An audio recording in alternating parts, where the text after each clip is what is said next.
கம்ப்ளீட்டாக கேப்சர் பண்ணிடுவார். அது அது அது நெகட்டிவிட்டி ரோலாக இருக்கட்டும், எதுவாக இருக்கட்டும், மோஸ்ட்லி அவர் நடித்ததெல்லாம் வில்லன் கேரக்டர்ஸ் தான். அதை வந்தாலே நான் அந்த கண்ணுக்கு அவ்வளோ பவர் இருக்குது. அதுதான் முக்கியமாக சொல்லுவாங்க, ஒரு நடிகருக்கு வந்து கண்ணு பேசணும் அப்படின்னு சொல்லுவாங்க. நான் பெரியவங்க சொல்லி கேள்விப்பட்டிருக்கேன். சரி, எவ்வளோ பாடுறீங்க, நான் கேட்குற பாட்டு உங்களால் பாட முடியுமா அப்படின்னாரு. எனக்கு ரொம்ப ஆச்சரியமாக இருந்தது அவருடைய சிம்பிளிசிட்டி. அவர் பின்னாடி இருக்கிற அவர் உட்காந்துட்டு இருந்த ரூம்ல ரொம்ப சிம்பிளாக இருந்தது. நான் வந்து பிரசாத் சார்ட்ட கேட்டேன், என்னங்க இவர் இவ்வளோ பெரிய நடிகர், என்ன ரொம்ப சாதாரணமாக ஒரு கைத்துக்கட்டில் சிம்பிளாக அவர் பாட்டுக்கு சிம்பிளாக இருக்காருமா. அவர் இருக்கிற இடமும் அப்படிதான் இருக்கு, அவர் வாழ்ந்துட்டு இருக்கிற வாழ்க்கையும் அப்படிதான் இருக்கு. ஏன்னா யதார்த்தமான ஒரு வாழ்க்கை. அவர் கேட்டு இந்த பாட்டை கற்றுக்கிட்டு பாடணும்னு சொல்லி ஒரு ஃபியூ டேஸில் வந்து அந்த பாட்டை உட்காந்து படித்து நோட்ஸ் எடுத்து, ஏன்னா அவரை பார்க்கக்கூடிய சந்தர்ப்பம் கிடைக்கல, அவர் ஆசையாக கேட்டார். அந்த பாட்டை ஒரு சில காரணங்களுக்காக நான் அந்த பாட்டை இப்ப பாட விரும்புறேன். அந்த மறைந்த அந்த ஆத்மாவுக்கு அது ரொம்பவே வந்து பொருந்தும். கண்ணான பூமகனே, கண்ணுரங்கு சூரியனே, ஆத்தாழுத கண்ணீராக பெருகி வந்து. இந்த பாட்டை இப்படி ஒரு தருணத்துல உங்க முன்னாடி நான் பாடுறதுக்கு இப்படி ஒரு வாய்ப்பு வரும்னு நான் எதிர்பார்க்கல. மீண்டும் அனைவருக்கும் பணிவன்பான வணக்கங்கள். நான் முதல்ல டேனியல் பாலாஜி சாரை வந்து இயக்குனர் பிரசாத் பிரபாகர் சார் அவர்கள் வந்து டேனியல் பாலாஜி சாரை வீட்டுக்கு போய் அவங்கள வந்து பார்த்து இந்த ஃபிலிமுக்கு வந்து கன்ஃபார்ம் பண்ணி இது பண்ணப்போ அப்போ தான் வந்து என்னை பற்றி இன்ட்ரடியூஸ் பண்ணாங்க. ஸோ நான் வந்து அவருக்கு as a part of the movie making அவருக்கு நன்றி சொல்கிறதுக்காக, சார் எங்கள் படத்தில் நடிக்கிறதுக்கு நீங்கள் சம்மதிச்சதுக்கு உங்களுக்கு எங்களுடைய மனமார்ந்த நன்றி அப்படின்னு அந்த நன்றி சொல்கிறதுக்காக வீடியோ காலில் வந்துட்டு அவரை சந்திக்கக்கூடிய ஒரு தருணம் தான் எனக்கு கிடைச்சிது. இப்போ வீடியோ காலில் உங்களை நீங்கள் பாடுறீங்க, உங்களை பார்த்துருக்கேனே நான், எனக்கு உங்கள் பாட்டெலாம் நான் நிறைய கேட்டிருக்கேன், ரொம்ப சந்தோஷம் சார். சரி, எவ்வளோ பாடுறீங்க, நான் கேட்குற பாட்டு உங்களால் பாட முடியுமா அப்படின்னாரு. சார் கண்டிப்பாக சொல்லுங்கள் சார், தெரிஞ்சால் கண்டிப்பாக இப்போவே பாடுறேன் சார் அப்படின்னு. அவர் முதல்ல என்கிட்ட கேட்டது, நம்ம தண்ணீர் படத்தில் வர எம்எஸ்வி சார் அவர்கள் இசையமைத்த சுசிலாமா அவர்கள் பாடிய கண்ணான பூமகனே கண்ணுரங்கு சூரியனே அப்படிங்கிற பாட்டு உங்களுக்கு தெரியுமான்னு கேட்டார். ஆக்சுவலாக அந்த பாட்டு வந்து நான் நிறைய கேட்டு வளர்ந்துருக்கேன், ஆனால் பாட்டு வந்து எனக்கு பாடம் இல்லை, பாடுறதுக்கு எனக்கு பாடம் இல்லை. நான் சொன்னேன், சார் மன்னிக்கணும், நீங்கள் ரொம்ப ஒரு அழகான பாட்டு கேட்டிருக்கீங்க, ஆனால் வந்து இந்த பாட்டை நான் கற்றுக்கிட்டு ப்ராக்டிஸ் பண்ணிவிட்டு உங்களுக்கு கண்டிப்பாக நான் வந்து நேர்லேயே வந்து உங்களுக்கு நான் பாடி காமிக்கிறேன் அப்படின்னு சொல்லி சொன்னேன். அப்படியா, சரி, வேற ஒரு பாட்டு சொல்கிறேன், அது பாட முடியுமா அப்படின்னாரு. என்ன பாட்டு சார் சொல்லுங்கள். சிங்கார வேலனே தேவா பாட தெரியுமான்னு கேட்டார். அது நல்லா தெரியும் சார் சொல்லிட்டு உடனே வீடியோ காலில் வந்துட்டு நான் சிங்கார வேலனே தேவா பாடினேன். பாடி முடிச்சு அவருக்கு ரொம்ப சந்தோஷமாக இருந்தது. அதாவது நான் அவருடைய பேக்ரவுண்டில் என்ன, அவர் எப்பேற்பட்ட ஒரு நடிகர், திறமைசாலி, அதில் எந்த ஒரு மாற்று கருத்துமே கிடையாது, பயங்கரமான திறமைசாலி. சினிமா நுணுக்கங்களை பற்றியும் நடிப்பு திறன்களை பற்றியும் ஸ்க்ரீன் ஸ்பேஸை எப்படி வந்துட்டு, ஏன்னா பாலாஜி சார் வந்து ஒரு ஸ்க்ரீனில் வராருனாவே கம்ப்ளீட்டாக கேப்சர் பண்ணிடுவார். அது அது அது நெகட்டிவிட்டி ரோலாக இருக்கட்டும், எதுவாக இருக்கட்டும், மோஸ்ட்லி அவர் நடித்ததெல்லாம் வில்லன் கேரக்டர்ஸ் தான். அதை வந்தாலே நான் அந்த கண்ணுக்கு அவ்வளோ பவர் இருக்குது. அதுதான் முக்கியமாக சொல்லுவாங்க, ஒரு நடிகருக்கு வந்து கண்ணு பேசணும் அப்படின்னு சொல்லுவாங்க. நான் பெரியவங்க சொல்லி கேள்விப்பட்டிருக்கேன். அந்த மாதிரி அந்த பாட்டு அவர் பின்னாடி இருக்கிற அவர் உட்காந்துட்டு இருந்த ரூமில் ரொம்ப சிம்பிளாக இருந்தது.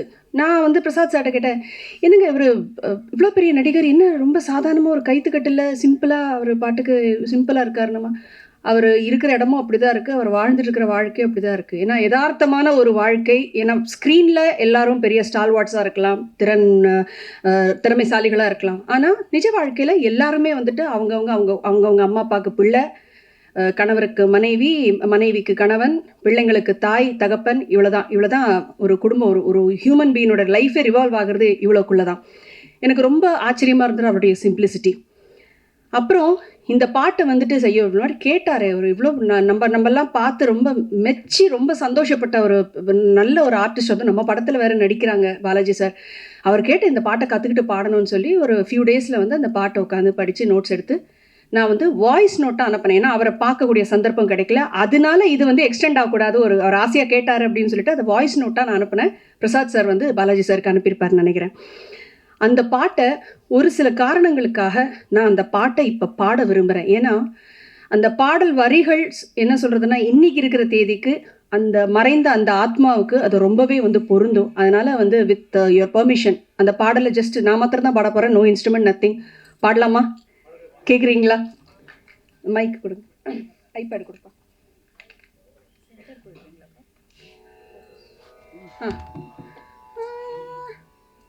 சென்டராடா இல்லைடா, பிரச்சனை இல்லைடா.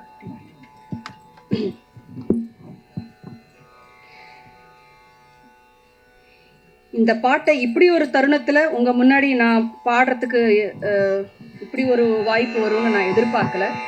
இது சந்தோஷப்படுறதா இல்லை வருத்தப்படுறதான்னு எனக்கு தெரியல. இல்லைடா, இது நான் பாடுறதுக்குடா. இது போதும், பிரச்சனை.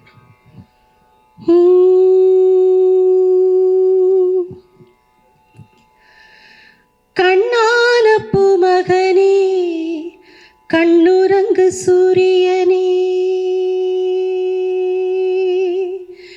கண்ணான பூமகனே, கண்ணுறங்கு சூரியனே, ஆத்தாழுத கண்ணீராக பெருகி வந்து தொட்டில் நனைக்கும் வரை, உன் தூக்கம் கலைக்கும் வரை, கண்ணான பூமகனே, கண்ணுறங்கு சூரியனே, கண்ணுறங்கு சூரியனே, கண்ணுறங்கு சூரியனே.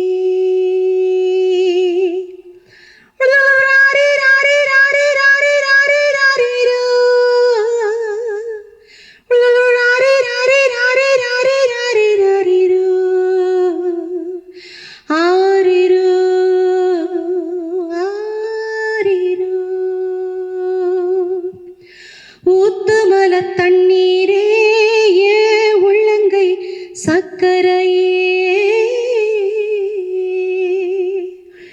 ஊத்துமல தண்ணீரே, ஏ உள்ளங்கை சக்கரையே, நீ நான் பெத்த தங்கரதம், இடுப்பில் உள்ள நந்தவனம், நீ நான் பெத்த தங்கரதம், இடுப்பில் உள்ள நந்தவனம், காயப்பட்ட மாமனின்று கண்ணுறக்கம் கொள்ளவில்லை, சோகப்பட்ட மக்களுக்கு சோறு தண்ணி செல்லவில்லை, ஏகப்பட்ட மேகம் உண்டு மழை பொழிய உள்ளமில்லை, கண்ணான பூமகனே, கண்ணுறங்கு சூரியனே, கண்ணுறங்கு சூரியனே, கண்ணுறங்கு சூரியனே.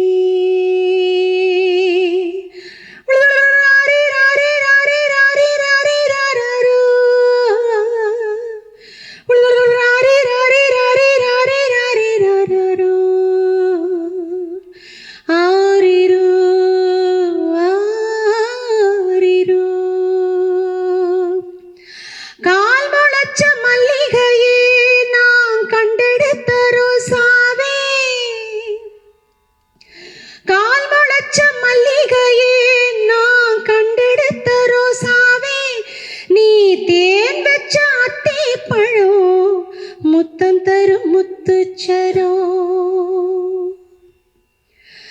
தண்ணி தந்த மேகமின்று இரத்தத் துளி சிந்துதடா, காத்திருந்த பானைக்குள்ளே கண்ணீர் துளி பொங்குதடா, வீட்டு விளக்கெறிவதற்கு கண்ணீர் எண்ணெய் இல்லையடா, கண்ணான பூமகனே, கண்ணுறங்கு சூரியனே, ஆத்தாழுத கண்ணீராக பெருகி வந்து தொட்டில் நனைக்கும் வரை, உன் தூக்கம் கலைக்கும் வரை, கண்ணான பூமகனே, கண்ணுறங்கு சூரியனே, கண்ணுறங்கு சூரியனே. ஆரிராரிராரிரரோ, ஆரிராரிரா.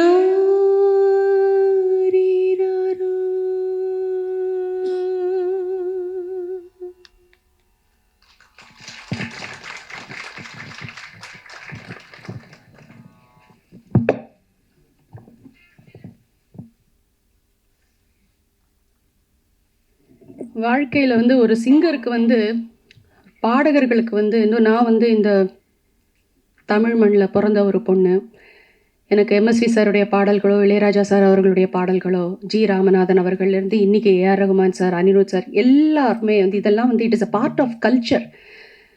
நம்ம அந்த மண்ணுடைய மனம்னு சொல்லுவாங்கல்ல, அது மாதிரி வளர்ந்த ஒரு பொண்ணு தான் நான். எனக்கு பல பாடல்கள் எனக்கு மெமரிஸ். சில பாடல்கள் முக்கியமாக வந்து எஸ்பிபி சார் மறைவுக்கு அப்புறம் எனக்கு வந்து பல பாடல்கள் கேட்குறதுக்கே ஒரு மாதிரி பயமாக இருந்தது. எந்த பாடல்லாம் வந்து தூங்கும் போதும், நடக்கும் போதும், உட்காரும் போதும், வண்டி ஓட்டும் போதும், பிள்ளைகளோட விளையாடும் போதும், குடும்பத்தில் இருக்கும் போது கேட்டு கேட்டு நான் வளர்ந்த பாடல்கள். ஒரு சில பேருடைய மறைவுக்கு அப்புறம் வந்து அந்த பாடல்களை கேட்க முடியாமல் போயிடும். ஏன்னா சிங்கர்ஸ் பொறுத்த வரைக்கும் இதெல்லாம் நாஸ்டாலஜிக் மூமெண்ட்ஸ். அதில் அழகான மெமரிஸ் இருக்குது, ரொம்ப துக்கமான மெமரிஸ் இருக்குது. இந்த ஒரு மெமரியை, இந்த பாடலை நான் எப்படி அழகான ஒரு பாடலில் சேர்க்குறதா இல்லை துக்கமான மெமரியில் சேர்க்குறதான்னு எனக்கு தெரியல. எனிவேஸ், எனக்கு வந்து இவருடைய மறைவு, any artist for that, any ஒரு நல்ல ஒரு கலைஞன், மக்களுடைய மனதில் இடம்பெற்ற கலைஞர்கள், அவங்க வில்லனாக நடிக்கிறாங்க, ஹீரோங்க நடிக்கிறாங்கங்கிறது முக்கியம் இல்லை. நடிப்பு துறையில் எப்படி அவங்களுடைய நடிப்பை நடிச்சிருக்காங்க, அவங்களுடைய தொழிலை எப்படி நல்லா பண்ணியிருக்காங்க. அது பாடகராக இருக்கட்டும், நடிகராக இருக்கட்டும், இயக்குனராக இருக்கட்டும், பாடல் ஆசிரியராக இருக்கட்டும், யாராக இருக்கட்டும், அந்த மாதிரி மக்கள் மனசில் இடம்பெற்று இருக்கக்கூடிய ஒரு நடிகர் தான் டேனியல் பாலாஜி சார்.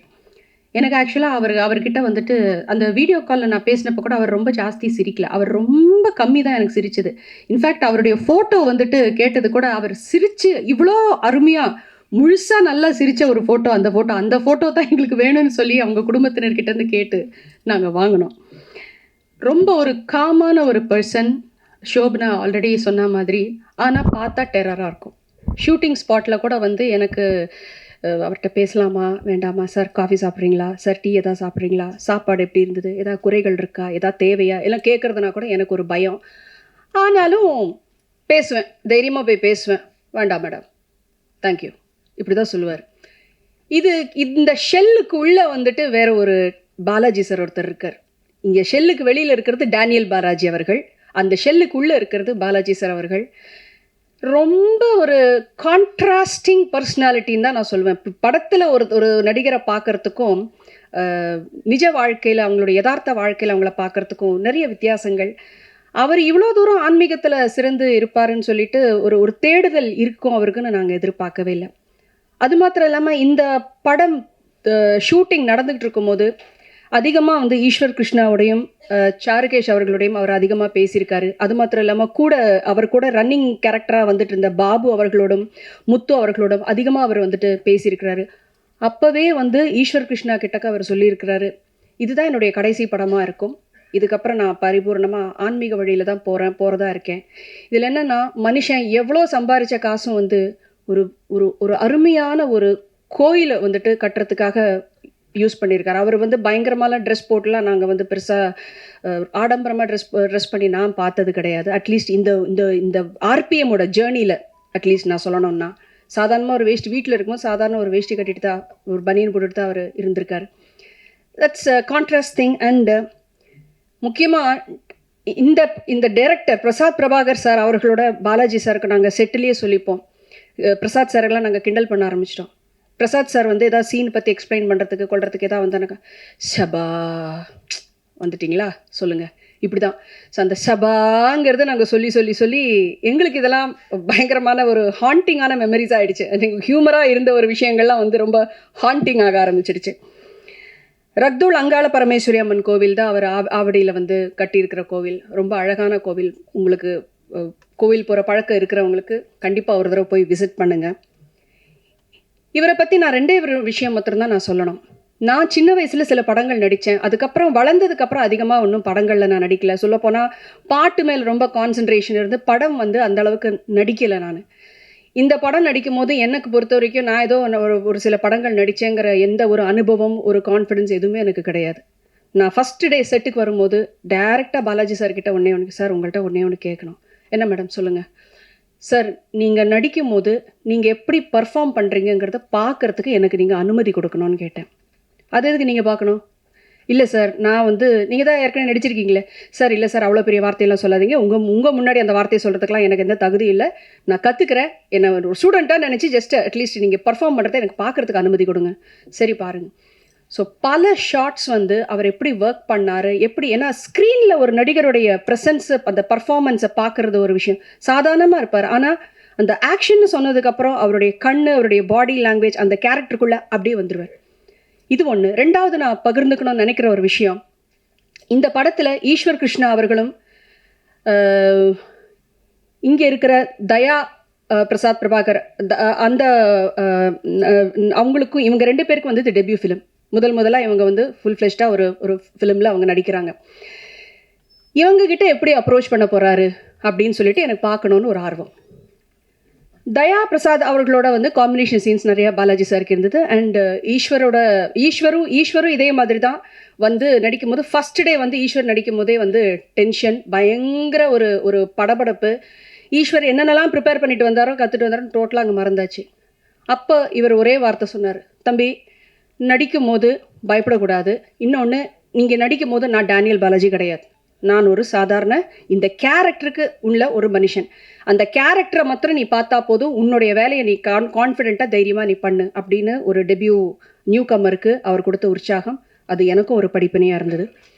தயா பிரசாத்துக்கு வந்துட்டு அவங்க நடிக்கும் போது பல ஷார்ட்ஸில் வந்து இது இப்படி தான் இருக்கணும், ஃப்ரேம் இப்படி தான் பார்க்கணும், கண் இப்படி இருக்கணும் அப்படின்னு சொல்லி நிறைய வந்து அவர் வந்துட்டு சொல்லி கொடுத்தாரு. இதெல்லாம் வந்து இதெல்லாம் பல பெரிய நடிகர்கள் வந்துட்டு ரொம்ப கற்று தேர்ந்தவர்கள் நிறைய பேர் பண்ணுறாங்க.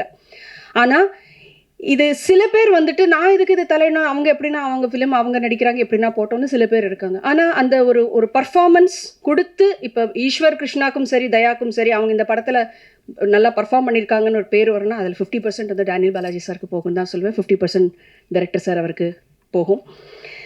ஸோ இந்த விஷயங்கள் அதுவும் இல்லாமல் இந்த படம் வந்துட்டு it's a suspense thriller. Daniel Balaji சாருக்கு வந்து உங்களுக்கு எவ்வளோ தூரம் தெரியும் தெரியல, லேஸில் ஒரு ஸ்கிரிப்டை அவர் ஒத்துக்க மாட்டார்.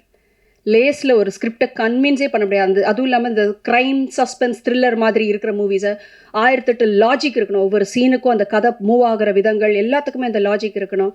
அதில் பிரசாத் பிரபாகர் சார் வந்து ரொம்ப அழகாக கதையை விவரித்து அவருடைய கதாபாத்திரத்தினுடைய தன்மை என்ன ஏதுன்னு ஃபிலிமை பற்றி ரொம்ப கரெக்டான கன்ஸ்ட்ரக்ஷன், அந்த ஒரு ஃப்ரேம் ஒர்க்கு கரெக்டாக கொடுத்து, அதுக்கப்புறம்தான் பல மீட்டிங்குகளுக்கு அப்புறம்தான் வந்து பாலாஜி சார் வந்து இந்த படத்தை வந்துட்டு நடிக்கிறதுக்கு ஒத்துக்கிட்டாரு. அந்த மாதிரி ஒரு பரிபூர்ண உழைப்பு ஆர்பிஎம் டீம் எல்லாருமே இதில் ஒர்க் பண்ணியிருக்கிற ஆர்டிஸ்ட்டும் சரி, இதில் ஒர்க் பண்ணியிருக்கிற டெக்னீஷியன்ஸும் சரி, ஒரு பரிபூர்ண உழைப்பு மூலமாக வந்துட்டு இருக்கிற ஒரு ப்ரொடக்ஷன் தான் ஆர்பிஎம். இந்த திரைப்படத்துக்கு உங்கள் எல்லாருடைய பேராதரவும் ஆசீர்வாதமும் நல்ல குட் விஷஸும் எங்களுக்கு என்றைக்குமே இருக்கணும். இன்னும் மேலும் மேலும் உழைக்கிறதுக்கு எங்கள் டீம் நாங்கள் தயாராக இருக்கோம். மேலும் மேலும் நல்ல ஆப்பர்ச்சுனிட்டிஸ், இந்த படத்தில் நடித்தவங்க ஒர்க் பண்ணவங்க எல்லாருக்குமே இன்னும் வாழ்க்கை இன்னும் நல்லபடியாக உயரணும் அப்படின்னு சொல்லிட்டு நான் மனசார வேண்டிக்கிறேன். அது மாத்திரம் இல்லாமல் இன்றைக்கி நாள் வந்து அவர் இறந்த நாளாக இருக்கலாம், ஆனால் இன்றைக்கி ரொம்ப விசேஷம். இன்றைக்கி சூரிய கிரகணம் இப்போ நடந்துக்கிட்டு இருக்குது. அது மாத்திரம் இல்லாமல் நிறைய கிரகங்களோட சேர்க்கை, ரொம்ப நல்ல விஷயம். இந்த உலகத்துக்கே வந்து நிறைய நன்மை நடக்கக்கூடிய ஒரு தினமாக எல்லாரும் சொல்கிறாங்க. அந்த ஆசீர்வாதம் எல்லாருக்கும், நம்ம எல்லாருக்குமே கிட்டட்டும் அப்படின்னு சொல்லி வேண்டி எனக்கு இந்த வாய்ப்பை அளித்த ஆர்பிஎம் டீம் அவர்களுக்கு நன்றி தெரிவித்து விடைபெறுகிறேன். நன்றி, வணக்கம்.